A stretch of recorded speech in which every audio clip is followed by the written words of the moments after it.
بے شک میرا پروردگار دعا سننے والا ہے۔ اے پروردگار مجھ کو ایسی توفیق عنایت کر کہ نماز پڑھتا رہوں اور میری اولاد کو بھی یہ توفیق بخش۔ اے پروردگار میری دعا قبول فرما۔ اے پروردگار حساب کتاب کے دن میری اور میرے ماں باپ کی اور مومنوں کی مغفرت کیجو۔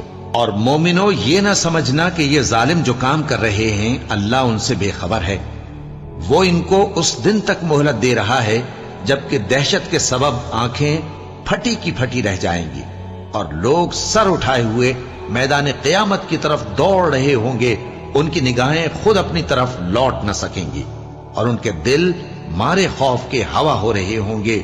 اور لوگوں کو اس دن سے آگاہ کر دو جب ان پر عذاب آ جائے گا، تب ظالم لوگ کہیں گے کہ اے ہمارے پروردگار ہمیں تھوڑی سی مہلت عطا کر تاکہ ہم تیری دعوت توحید قبول کریں